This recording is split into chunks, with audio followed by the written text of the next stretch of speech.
الفيديو اللي هتشوفوه ده انتشر على مواقع التواصل الاجتماعي من حوالي ساعتين.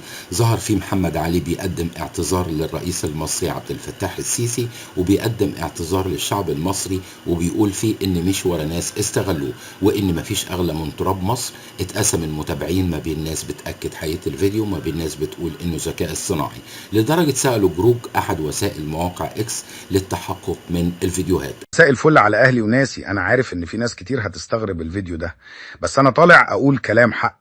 انا بعتذر لمصر وبعتذر لسيادة الرئيس عبد الفتاح السيسي. انا في الغربة مشيت ورا ناس استغلوني وقلت كلام كتير اساء لبلدي. دلوقتي فهمت اني كنت غلطان وان مفيش اغلى من تراب مصر. انا حسيت بالغربة والندم، وكل يوم كان بيأكد لي ان مكاني الحقيقي هنا مع اهلي وناسي. النهارده انا بعلن اني راجع لمصر، راجع صفحه جديده علشان اكون شخص نافع في بناء البلد بدل ما اكون صوت هدام ضدها. اسف يا مصر، واسف لسياده الرئيس السيسي على كل اللي عملته، ومن النهارده انا معاكم علشان بلدنا تفضل واقفه وقويه. تحيا مصر، تحيا مصر، تحيا مصر. لكن بالبحث العكسي عن الفيديو اتضح ان الصوت بالذكاء الاصطناعي، اما المحتوى المرئي متاخد من فيديو قديم تحديدا يوم 30/6.